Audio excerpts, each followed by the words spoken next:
De lenguaje, salud, sexo y violencia que pueden ser escuchados por niños, niñas y adolescentes sin supervisión de sus madres, padres, representantes o responsables.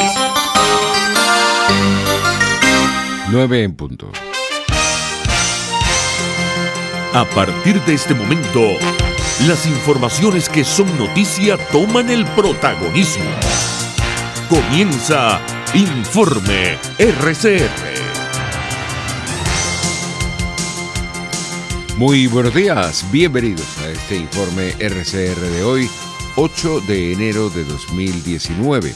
Como siempre, estamos trabajando en nombre de Jaime Nestares en la dirección general de la estación, de Willy Zarcaya en la gerencia de producción, de Jackson Vargas en la coordinación de redacción, en la producción del espacio Marilia García, en la dirección técnica César Arteaga, frente a los micrófonos quien les saluda Argenis Barreto a nombre de todo el equipo. Les recuerdo que nos pueden ver en la cuenta de YouTube rcr.tv, la radio que se ve para Venezuela y el mundo. Los invito a que se suscriban y nos den un me gusta. También nos pueden ver en Periscope, en la cuenta de Twitter, @rcr750. Allí, al igual que en YouTube, pueden ver nuestros programas, tanto en vivo como en diferido, porque hay un banco ahí, queda guardado el programa, para que usted pueda disfrutarlo cuando lo desee. Ya vamos a iniciar nuestra ronda informativa del día de hoy. El diputado Américo de Gracia, dirigente de la Causa R, aseguró que hay que aprovechar el apoyo que está dando la comunidad internacional para que se concrete un cambio en la conducción política del país. Me refiero al Grupo de Lima, compuesto de 13-12, estoy de acuerdo con esta situación a favor del pueblo venezolano, la OEA, Estados Unidos, Canadá, sobremanera nuestros dos vecinos, Brasil y Colombia, y por supuesto ayer se sumó a todo este pedimento la Unión Europea. De modo que no es cualquier cosa quienes están apoyando a el pueblo venezolano en esta lucha por derrocar la tiranía. Y eso debemos nosotros estar conscientes, actuar inteligentemente y en consecuencia a lo que estamos planteando. Siguiente, nosotros no podemos cerrar ninguna puerta. Hay 3 artículos que nos permiten actuar conforme a la salida del rey. El 233, que habla pues de que ante la ausencia del presidente, ante la falta o en este caso el vacío de poder, puede ser sustituido por el presidente de la Asamblea Nacional. No entiendo por qué hay algunos que quieren cerrar esa ventana. La otra es la del artículo 333, que habla justamente de reponer el Estado de Derecho y el Estado de la Constitución por las vías que tengamos a mano. Y el otro es el 350, que habla más o menos de la misma, en el mismo tono y de la misma manera, de la responsabilidad. A las 8:10 de la mañana de este martes, el diputado Américo de Gracia destacó la importancia de las declaraciones que está ofreciendo contra el gobierno en Estados Unidos el magistrado Cristian Serpa, quien integraba la sala electoral del Tribunal Supremo de Justicia. Algunas señales de cómo está de mal el régimen adentro. Y eso viene a propósito de decir, por ejemplo, cómo un régimen como el de Nicolás Maduro no da un paso que no sea avalado, aprobado o, concertado con el gobierno o el régimen cubano. El embajador de Cuba prácticamente es la almohada de cabecera de Nicolás Maduro y del régimen, y él pretende entonces acusarnos a nosotros de ser títeres del imperio norteamericano o cosa por el estilo. Si aquí hay alguien que ha vulnerado la soberanía de Venezuela, es justamente Nicolás Maduro, y eso cada día se pone mucho más en evidencia. Por no hablar de Chávez, porque ya eso es materia vista y Chávez ya no está en el escenario político. Lo cierto es que tenemos una situación privilegiada en este momento en el contexto internacional, y tenemos otros dos elementos. Por ejemplo, aquí se habla de la legitimidad de la Asamblea Nacional, cosa que yo obviamente comparto, pero también está la legitimidad de la Fiscal General de la República, que así lo reconoce la OEA y el Grupo de Lima, y está la legitimidad también del TCJ en el exilio y de la Fiscal General.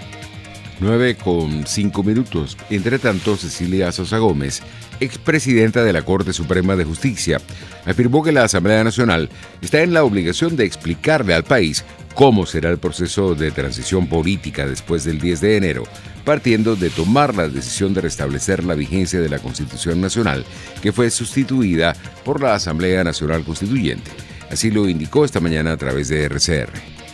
Uno como demócrata dice, no, esto hay que hacerlo democrática, en paz, bajo todos los patrones de la Constitución del 99, pero si no hemos restablecido su vigencia. Y ese es el rol de la Asamblea Nacional, ese es el que tiene planteada la Asamblea Nacional, en el que la población está expectante, está esperando, más allá del discurso que el señor Guaidó, que lo anunció, bueno, cuál es la transición que se va a vivir, cómo la vamos a vivir, porque ya el tema del TSJ, ya lo sabemos, hasta que aquí no haya democracia, esas sentencias no entrarán en vigor, en ejecución, vamos a llamarlo así. Bueno, le tocó la pelota ahora nuevamente a la Asamblea Nacional de conducir un proceso en el cual hay una vacante del cargo de presidente, se inicia un periodo constitucional sin presidente, en el cual él insiste en que se va a juramentar en alguna parte. Él puede juramentarse, él puede escoger en juramentarse donde quiera, pero él no tiene investidura. Cecilia Sosa Gómez, expresidenta de la Corte Suprema de Justicia, explicó igualmente que esta situación es lo que está impidiendo que se ejecuten las decisiones que está tomando el Tribunal Supremo de Justicia en el exilio. No se ejecutan porque a lo interno nosotros no estamos viviendo en una democracia. Nosotros no tenemos en vigencia la Constitución de 1999. Nosotros tenemos una dictadura que obliga, vamos a llamarlo así, a un poder como es la Asamblea Nacional, por legítimo que sea, a estar también sometido al mismo impedimento de ejecutar sus decisiones en que está el tribunal en el exilio. El mejor ejemplo de ello es cuando se declaró la vacante del presidente hace ya hasta años y el señor siguió en su cargo. Entonces, eso de diferenciar entre el TSJ en el exilio y la Asamblea Nacional, por ejemplo, que tampoco puede ejecutar sus decisiones, tiene leyes que ha dictado que el propio Tribunal Supremo, que está en dos pilitas, ha declarado que son nulas, o simplemente la Asamblea Nacional Constituyente ha borrado las competencias de la propia Asamblea Nacional y está aquí, está dentro del territorio. 9:09. Un nuevo aumento del salario mínimo que decrete unilateralmente el gobierno en los próximos días solo servirá para acelerar la hiperinflación si no está acompañado de medidas que reactiven el sector productivo del país. Así lo expresó el diputado Ángel Alvarado, integrante de la Comisión de Finanzas de la Asamblea Nacional, a las 7:10 de la mañana de este martes. Efectivamente, allí lo que va a pasar es que hay un aumento nominal de los precios del salario, en este caso, y mientras este salario entra en disposición, se ejecuta dentro, digamos, se anuncia para finales de febrero, digámoslo así, un anuncio de salario, cuando se cobra el trabajador ese salario en febrero, que será el 15 de febrero, pues ya la inflación se habrá comido ese anuncio del salario. Entonces va en una guerra, en una batalla contra los precios, en la cual, pues, mientras no se cambien los momento de la economía, si la producción petrolera no se recupera de manera significativa, y PDVSA sigue destruida, y las empresas siguen sin invertir, si no hay disposición de cambiar el régimen económico que existe en Venezuela, evidentemente no hay manera de que esto mejore. Ahora, también está la variable política, ¿no? O sea, en un ambiente de tanta incertidumbre, donde no hay Estado de Derecho, donde no hay protección para el inversionista, donde no hay derechos económicos, no hay derecho de propiedad, no hay derecho a la libre empresa, te obligan a vender a pérdida, evidentemente el resultado va a ser aún mayor. Es decir, un poco lo que ocurrió cuando se instaló la Asamblea Nacional Constituyente, nosotros dejamos muy claro que esa destrucción de derechos políticos iba a llevar a una mayor destrucción de derechos económicos, y el resultado para el pueblo venezolano iba a ser catastrófico. En este sentido, el diputado Ángel Alvarado, dirigente de Primero Justicia, enfatizó que el poder adquisitivo de los venezolanos cada día seguirá cayendo por la errada política económica que mantiene el gobierno. Aumenta salarios únicamente por decreto y los paga, en el caso de la administración pública, a través de la emisión de dinero en el Banco Central, dinero en este caso inorgánico. Cuando aumenta salario de manera por decreto, pero no hay aumento de la productividad, no aumento de la producción, no aumento en la tecnología, en la innovación, en la creatividad, pues evidentemente ese salario, esos aumentos son meramente nominales, que eventualmente se los come la inflación, y esto no son sino el resultado pues de eso que se advirtió en ese momento, ¿no? Aquí no hay manera de que haya una mejora económica meramente por deseos desde el Ejecutivo Nacional, que fue lo que hizo el 20 de mayo, en el cual pues se anunciaron una serie de medidas que no se cumplieron, y que nuevamente hoy pues se sigue diciendo que se van a tomar medidas, y evidentemente cada vez que pasa el tiempo la situación es aún más difícil para el trabajador venezolano y en general para todos los venezolanos que nos hemos empobrecido. Y bueno, el equilibrio del salario mínimo, que es un resultado de equilibrios económicos, es un salario que es solo 10% del salario mínimo en Cuba. Es decir, la situación venezolana es mucho más negativa desde el punto de vista del salario del trabajador de lo que sigue una economía socialista como la cubana.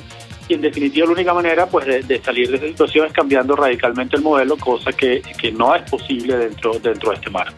Por su parte, María Carolina Uzcategui aseguró que no espera cambios en los anuncios económicos que hará el presidente Maduro en los próximos días al país. El 2018, como bien decíamos, cerró como lo pronosticamos, lamentablemente. Algunos comerciantes afirman que la caída en las ventas estuvo cerca del 80%, dependiendo de los rubros, pero era impresionante. Más allá de lo que puedan decir las cifras, es lo que cada venezolano evidenció cuando salió a la calle en estas Navidades. No había jamás ni nunca el movimiento que tradicionalmente pudo haber habido en años anteriores, puesto que simple y llanamente la gente no tuvo que comprar, no tuvo dinero con qué comprar, no tuvo capacidad de compra. Y eso lo evidencia el mismo gobierno cuando hoy, a esta fecha, 8 de enero, el salario mínimo, según el gobierno ayer, bajó a apenas un poco más de $6. El gobierno ha venido devaluando lo que es la tasa de COM a una velocidad mucho mayor incluso de lo que ha sido el crecimiento de la tasa paralela, y hoy en día pues la realidad es que según cifras oficiales, no pensemos en cifras mercado negro ni nada, según cifras oficiales, los venezolanos en este momento estamos en los peores niveles de pobreza a nivel mundial. A las 7:20 de la mañana de este martes, la presidenta de Concecomercio, María Carolina Uzcategui, destacó que lo que va a ocurrir en el país a partir del 10 de enero en materia política tendrá un impacto directo en nuestra economía. No solamente es el desconocimiento de otros países al nuevo gobierno o al gobierno que se va a juramentar esta semana, es cómo se van a manejar todos los tratados internacionales, cómo va a ser la situación de los intercambios comerciales que tenemos con los diferentes países. Estamos en un país donde la producción agrícola está aproximadamente en un 15-20% de su capacidad. La producción industrial también está por ese mismo orden, 20-25% de la capacidad instalada. Por supuesto, no hay divisas con que importar. La dinámica con la que se está moviendo la economía ha reducido considerablemente las importaciones, y la hiperinflación pues hace que cualquier forma de inversión en el país lo que genere sean pérdidas. Entonces, ¿cómo vamos a manejarnos en un país donde no hay producción nacional, no hay importaciones, no hay nada en los anaqueles y además los venezolanos tienen poca o casi nada poder de compra. Eso es inmanejable, y si a eso le sumamos que los países, la ayuda necesaria que tenemos que buscar para poder recuperar la economía, va a ser imposible de acceder por este problema político que se presenta, indiscutiblemente pues la situación puede ser muchísimo más compleja incluso de lo que nos hemos imaginado previamente a nivel técnico, pues a nivel de económico.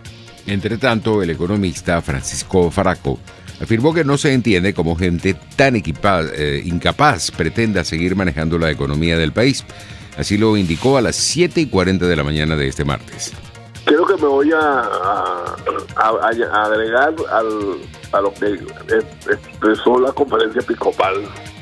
Es una inmoralidad que con estos resultados y lo que está pasando en Venezuela, este gobierno pretenda continuar al mando del país. Esto ha sido la catástrofe. El año pasado dijimos eso, que el 18 va a ser un año catastrófico. La catástrofe llegó como hiperinflación, llegó como superdevaluación, llegó como todo, pues el ambiente político, toda esta gente que se va del gobierno, ni siquiera se van para su casa, sino que se van para el exterior, huyendo, para ir a canjear el que lo dejen vivir fuera del país, por soplar cosas que de las cuales se han enterado en su calidad de funcionarios públicos, civiles y militares. Entonces, mira, un gobierno así, a la desbandada, ignorante, ladrón, no puede seguir gobernando un país. El economista Francisco Faraco enfatizó que 6 años más de este gobierno representan la desaparición del país. Ya Venezuela casi no existe, pero 5 años más dejará de existir, ya la ha dejado de existir, la han matado, porque le han robado todo. Y bueno, hoy en día 2 millones se queda corta, se va a quedar corta.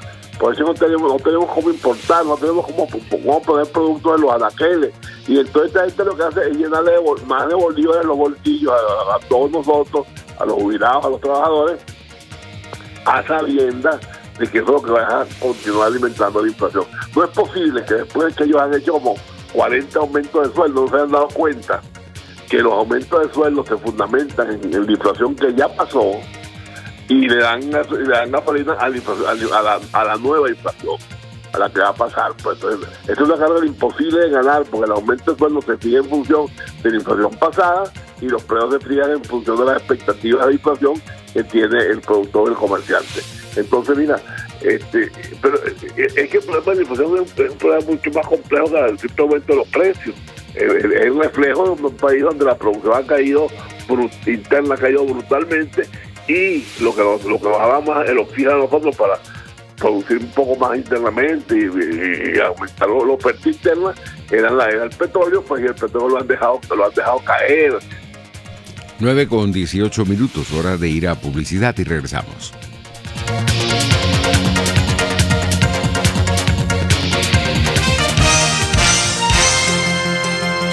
Usted escucha Informe RCR por su 750 AM. Puedes seguirnos en nuestras redes sociales. En Twitter, @RCR750, la radio que se ve. Superar una lesión es trabajo de profesionales. La unidad de cirugía articular y medicina deportiva Haroldo Macareño y Guillermo Rangel cuenta con el mejor equipo de traumatólogos en medicina deportiva, cirugía artroscopia y reemplazos articulares. Ubícalos en la Policlínica Metropolitana o al 0414-305-8176. Superar tu lesión es nuestro compromiso.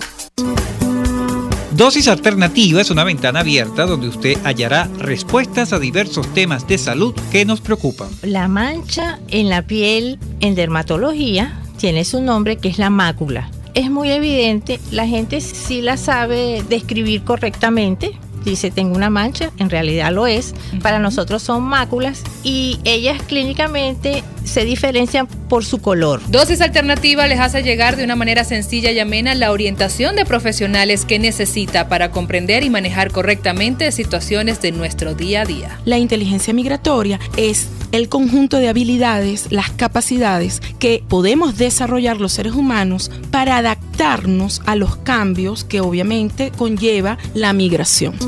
Dosis Alternativa con Marilia García y Jackson Vargas, de lunes a viernes a las 9:30 de la mañana, solo por RCR y rcr.tv, la radio que se ve. Les estamos presentando Informe RCR, el compacto informativo de esta hora, solo por RCR 750 AM.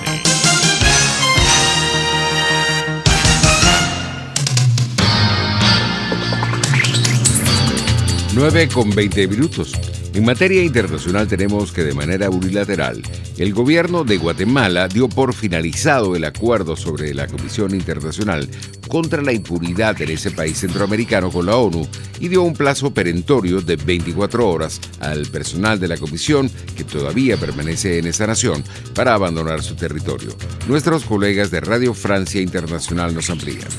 Tras más de 2 años de tensiones y hostilidades, el gobierno guatemalteco anunció de manera unilateral el fin de la Comisión Internacional contra la Impunidad en Guatemala, CICIG, de Naciones Unidas. Jimmy Morales, durante la conferencia de prensa de ayer lunes. El Estado de Guatemala da por terminado el acuerdo entre la Organización de Naciones Unidas y el gobierno de Guatemala relativo al establecimiento de una Comisión Internacional contra la Impunidad en Guatemala, CICIG, por la violación grave a las leyes nacionales e internacionales sin responsabilidad para el Estado de Guatemala.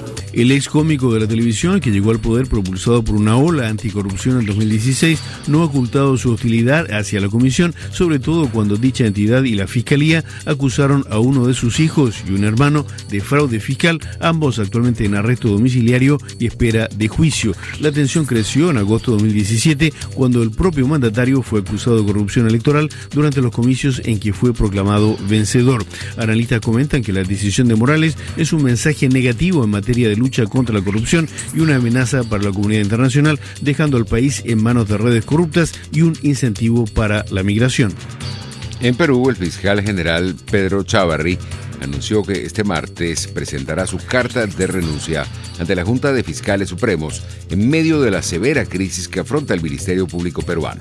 El fiscal aludió de esa manera a un proyecto que presentó el pasado miércoles el presidente de Perú, Martín Vizcarra, al Congreso para declarar en emergencia al Ministerio Público tras la crisis generada por la decisión que tomó Chávarri el 31 de diciembre de destituir a los fiscales encargados del caso Odebrecht en ese país. 9:23. En otras informaciones del panorama internacional, tenemos que 20 niños resultaron hoy heridos, 3 de ellos de gravedad, después de que un ex empleado de mantenimiento en una escuela de primaria de Pekín los atacara presuntamente con un martillo. Las primeras investigaciones apuntan a que el agresor, que ya ha sido detenido por las autoridades, cometió el ataque en represalia a la decisión del centro de no renovarle el contrato de trabajo a principios de este año. 9:23.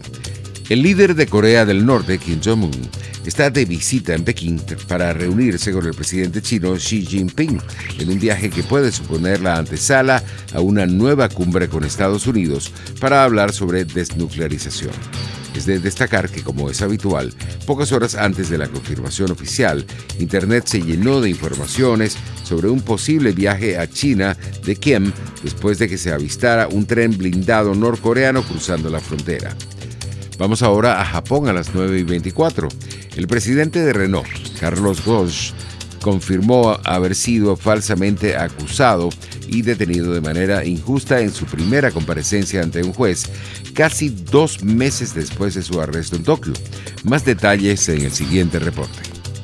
He sido injustamente acusado y detenido sobre la base de acusaciones sin fundamento, declaró el expresidente de Nissan frente al presidente del tribunal, Yuichi Tada, responsable de encabezar la primera audiencia pública del poderoso dirigente, acusado de haber escondido parte de sus ingresos entre 2010 y 2015 para evadir el fisco. así como haber transferido a Nissan pérdidas por más de $14 millones correspondientes a inversiones personales. La comparecencia pública solicitada por los abogados de Ghosn tenía como objetivo poder conocer el detalle de las acusaciones que pesan sobre él. Esto a punto de cumplirse 50 días de su detención realizada el pasado 19 de noviembre. Nissan reitera que según una investigación interna existen pruebas suficientes para acusarlo, mientras que el dirigente Franco Livio brasileño responde que todo lo que hizo era del conocimiento de los dirigentes de la empresa. Su abogado se quejó este martes de que no fue autorizado a consultar los informes internos de Nissan y estima que Ghosn podría esperar otros 6 meses antes que su proceso se abra. 9:25. Estamos llegando al final, pero tengo aquí en la mesa de trabajo un servicio público. Se solicitan 2 clips de aneurisma cerebral, un traductor de luz arterial de punta cuadrada, gel Foam, colonoides, sierra de Geek, una bolsa negra, vancomicina de 1 gramo. Repito, 2 clips de aneurisma. Esto es para una persona que se va a operar en el clínico universitario y por supuesto allí no hay los insumos. 2 clips de aneurisma cerebral, un traductor de luz arterial de punta cuadrada, gel Foam, colonoides, sierra de Geek, bolsa negra, vancomicina de 1 gramo. Quien pueda colaborar con ellos en carácter de donación nos puede llamar al 0412-950-4279. Con esto nos despedimos y los invitamos a continuar con nosotros porque ya vienen Marilia García y Jackson Vargas en un nuevo programa de Dosis Alternativa. Será hasta mañana.